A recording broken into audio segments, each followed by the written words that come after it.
లో రాజకీయాలే ఎక్కువ జరుగుతున్నాయా? అసలు అంశాలు, సమస్యలు, ప్రజలకున్నటువంటి పరిస్థితులు ఎందుకని పట్టించుకోలేకపోతుంది?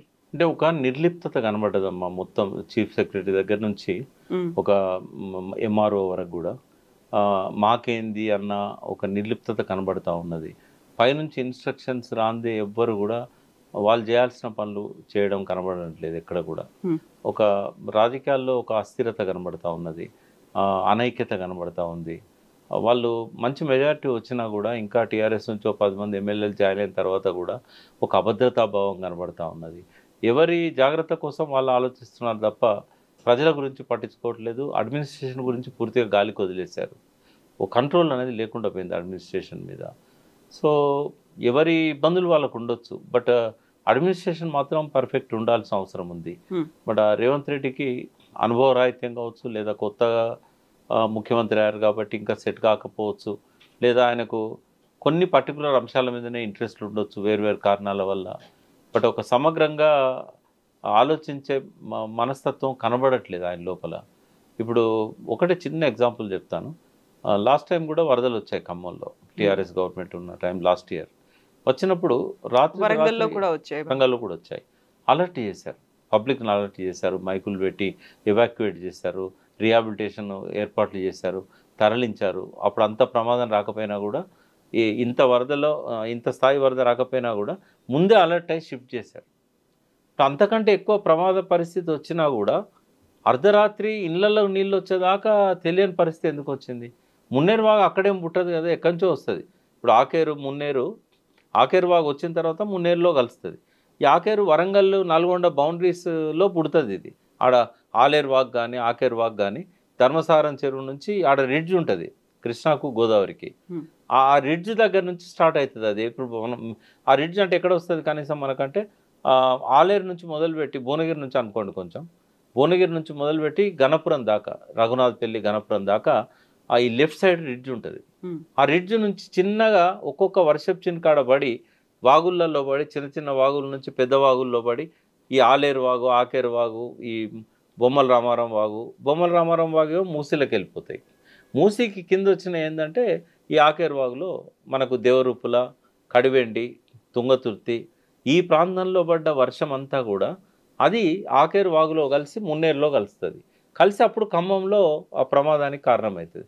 అంటే ఇప్పుడు కనీసము ఈ ఆకేరు వాగులో తెలంగాణ నల్గొండ వరంగల్ జిల్లాలో కురిసిన వర్షం ఏదైతుందో, ఇప్పుడు సూర్యాపేట జిల్లా కావచ్చు, జనగాం జిల్లా కావచ్చు, ఈ ఈ ప్రాంతంలో పడ్డ వర్షము ఖమ్మం పోవడానికి కనీసం ఒక రోజు పడుతుంది.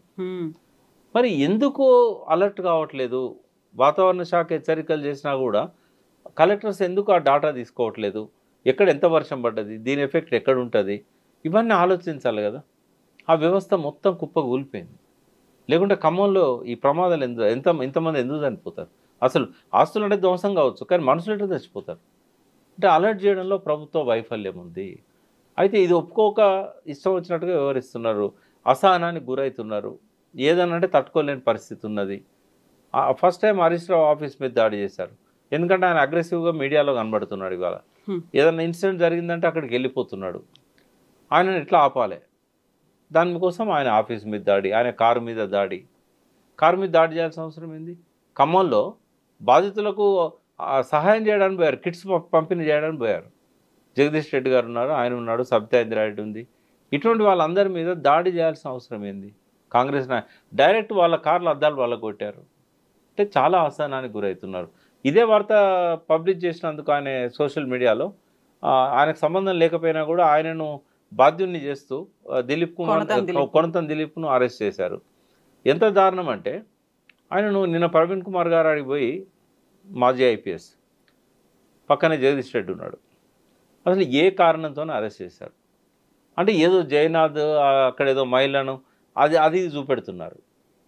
వాస్తవంగా ఆయన మీద ఏంటంటే ఆయన ఏదైతే సోషల్ మీడియాకు ప్రాతినిధ్యం వహిస్తున్నాడో ఆయన ట్విట్టర్ కానీ ఇంకోటి కానీ ఖమ్మం ఫ్లడ్స్ మీద బాగా రియాక్ట్ అయ్యాడు. ఆయన వాటి మీద పెట్టాడు. ఆయన అది నచ్చలేదు గవర్నమెంట్కి. నచ్చక ఎందులో ఇరికేయాలని చెప్పేసి అక్కడిది ఏదో ఆయన ఫొటోస్ ఆయన నిర్వహిస్తున్న ఛానల్స్ అని చెప్పారు. వాస్తవంగా ఆయనకు ఆ ఛానల్ సంబంధం లేదంటున్నారు. ఎక్కడ కూడా ఆర్డర్స్ లేవు, లేదా బీఆర్ఎస్ పార్టీ తరఫున ఆయనకు ఒక లెటర్ లేదు, నేను అపాయింట్ చేస్తున్నాం, నువ్వు ఈ ఛానల్కి ఇన్ఛార్జ్ అనేది ఎక్కడ లేదు.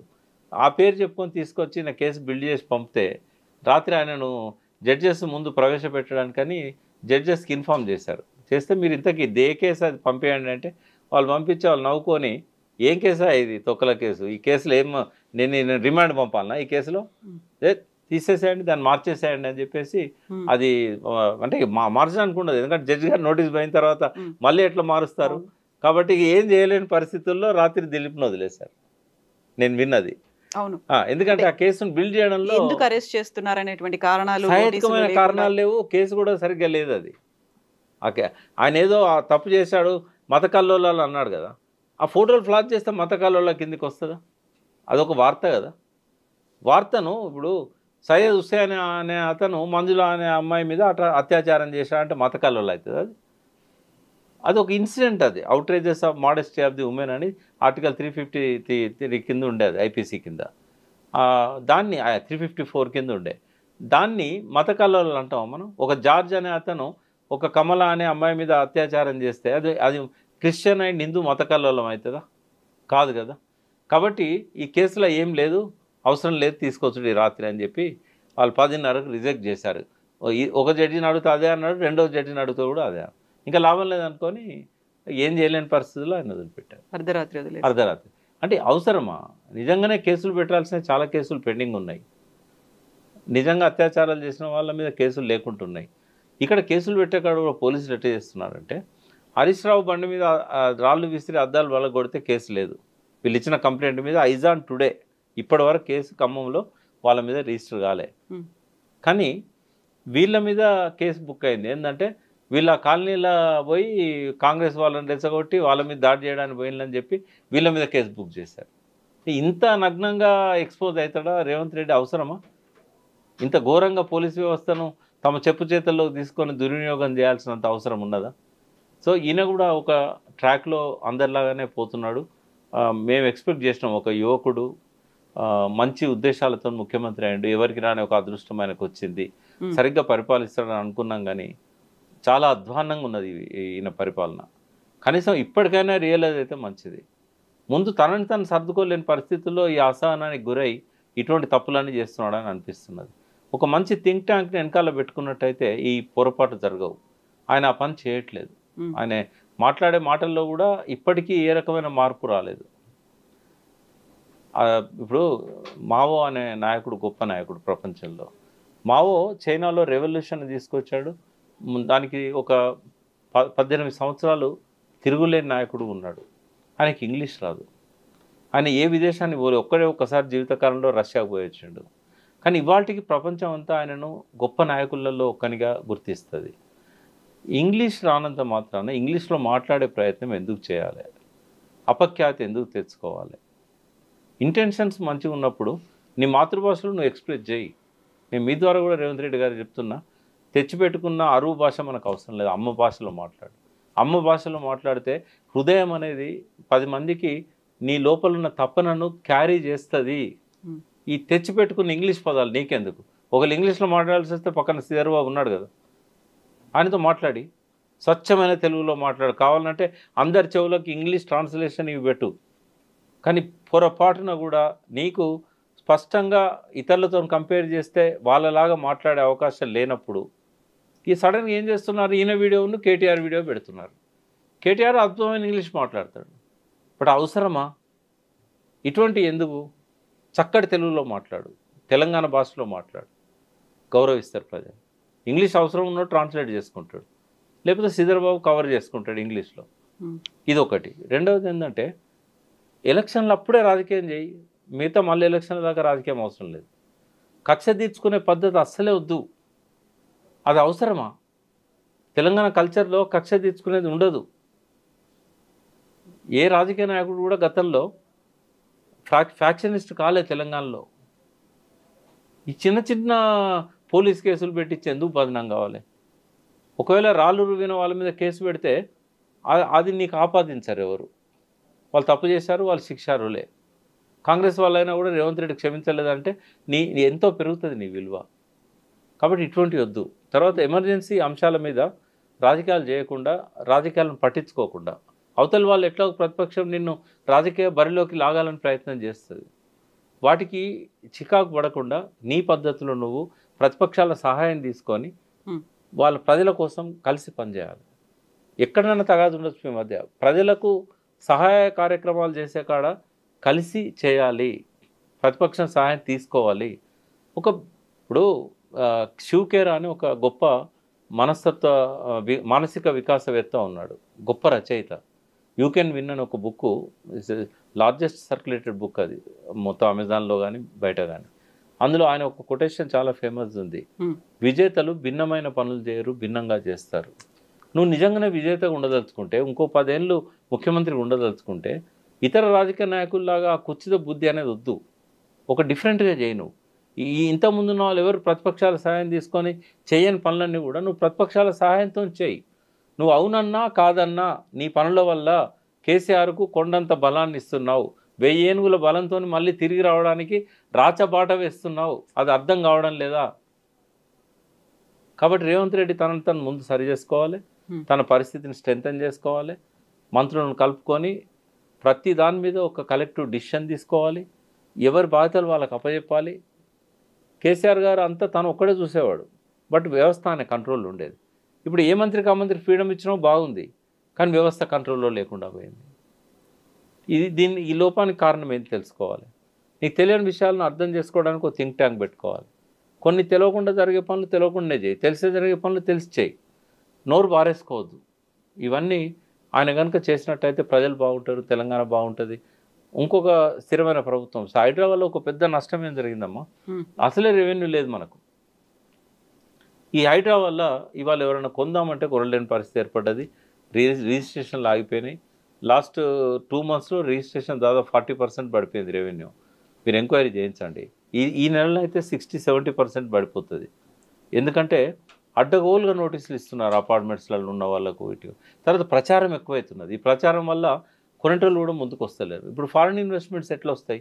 నిన్న ఏఐ ద్వారా నిన్న పెద్ద మెసేజ్ ఇచ్చినావు, మరి వాళ్ళు వచ్చి ఇక్కడ కొనాలంటే ఇటువంటి భయానక పరిస్థితుల్లో ఇంకోటి అసలే హైదరాబాద్ భూములన్నీ డిస్ప్యూటెడ్ భూములు, ముస్లింల భూములు, రికార్డులు లేవు సరిగా. ఉర్దూ రాని వాళ్ళంతా రికార్డులను తారుమారు చేశారు. విలేజ్లు కొత్తగా సృష్టించారు. రాయదుర్గం అనేది బై నంబర్ వేసి మొత్తం భూములకు 2వ విలేజ్ 2 భార్యల పేరు మీద రాసుకున్నాడు అప్పటి పట్వారిని పని చేశారు, కానీ రికార్డ్స్ని సరి చేయలేదు. 100 రిజిస్ట్రేషన్లు అయినాయి. 66/1, 66/2, 66/3. ఈ సర్వే నెంబర్లు అన్నీ కూడా అది ఆయన 2 భార్యల పేరు మీద సృష్టించిన రికార్డు, గవర్నమెంట్ రికార్డును తారుమారు చేసి కొండ వెంకటరంగారెడ్డి గారు ఆయన పట్టుకొని పని చేసి సస్పెండ్ చేసి టర్మినేట్ కూడా చేశాడు. టర్మినేట్ చేసే వరకు ఆయన దిగిపోయాడు. తర్వాత వచ్చిన గవర్నమెంట్ ఆయన తప్పులను ఆయన టర్మినేట్ చేశారు, కానీ తప్పులను దాన్ని చేయలేకపోయింది, రికార్డు సరి చేయలేకపోయారు. మొత్తం ఇప్పుడు ఒక గజము 2 లక్షలు. ఇవన్నీ డిస్ప్యూటెడ్ ల్యాండ్స్. ఎట్లా కొనాలి, ఎవరు కొనాలి? ముందు ఇవన్నీ పరిష్కరించిన తర్వాత ఈ హైడ్రా లాంటివి వస్తే అది వేరు. సడన్గా ఏం లేదు, అసలే రిజిస్ట్రేషన్లు పోయినాయి, అమరావతికి మొత్తం ఇన్వెస్టర్లు తరలిపోతున్నారు. ఈ సమయంలో ఈ హైడ్రాని తీసుకురావడం వల్ల గవర్నమెంట్ రెవెన్యూ అనేది నెలకు 1100-1200 యావరేజ్ కోట్లు, 1100-1200 కోట్ల యావరేజ్ రెవెన్యూ ఇవాళ అదేమైంది 600-700 కోట్లకు పడిపోయింది. అంటే ఇదే ప్రయాణం ఇంకా కొంత కొనసాగితే రేపు రిజిస్ట్రేషన్ ఆఫీసులన్నీ మూతపడే పరిస్థితి వస్తుంది. అంటే ఇవన్నీ చూడాలి కదమ్మా. ఒక పాలకుడు సర్వజ్ఞి కాకపోయినా కూడా ఏం జరుగుతుందో అర్థం చేసుకొని ఆ థింక్ ట్యాంక్తో కూర్చొని ఒక డిసిషన్ తీసుకోవాలి. ఇది మన సొంత వ్యవహారం కాదు కదా, ప్రజలకు సంబంధించిన వ్యవహారం కదా. మానవీయ కోణం అనేది ప్రజాస్వామ్యంలో అవసరం. ఏ విధానాన్ని అమలు చేయాలన్నా కేవలం రూల్సే కావు, మానవీయ కోణం కూడా అవసరం. ఆ మానవీయ కోణంతో పనిచేయాలని రేవంత్ రెడ్డి గారిని కోరుతారు. సో ఫోకస్ పెట్టాల్సిన అంశాలు చాలా ఉన్నాయి. సమస్యల పరిష్కారం కోసం కూడా టైంని కూడా కేటాయించాలి. ఇప్పుడు హైడ్రాలో ఇంకొక అంశం మనం మాట్లాడుకోవాలి. చాలా లేఅవుట్స్లలో రోడ్లు, పార్కులు, కమ్యూనిటీ సెంటర్స్ అంటే లేఅవుట్ చేసేటప్పుడే 45% ల్యాండ్, మొత్తం 4640 గజాలు ఉంటుంది కదా ఎకరం. అందులో ఒక 2600 గజాలకే మనకు కూడా పర్మిషన్ ఇస్తుంది, హెచ్ఎండిఏ పర్మిషన్ ఇస్తుంది. ఆ రిమైనింగ్ 45% ల్యాండ్ ఏదైతే ఉన్నదో ఇది కూడా ప్రొటెక్ట్ చేయాల్సింది హైడ్రానే, ఇప్పుడున్న జీవో ప్రకారం రంగనాథ్ గారే. వాటి మీద పడవాలి అది. కేవలం ఎఫ్టీఎల్ అని చెప్పి గుడిసెలను కూల్చేసుడు కాకుండా ఒక్కొక్క లేఅవుట్ను మళ్ళీ సరి చేసుకొని ఆయన కావాలంటే 100 మంది రిటైర్డ్ ఆఫీసర్లను లేకుంటే డిప్యుటేషన్ మీదనో పెట్టుకొని ఎక్స్పర్ట్స్ రెవెన్యూ డిపార్ట్మెంట్ నుంచి, మున్సిపల్ డిపార్ట్మెంట్ నుంచి, ఇరిగేషన్ డిపార్ట్మెంట్ నుంచి, ఫారెస్ట్ డిపార్ట్మెంట్ నుంచి ఎక్కడెక్కడ కమ్యూనిటీ ప్లేసెస్ని ఆక్రమించారు.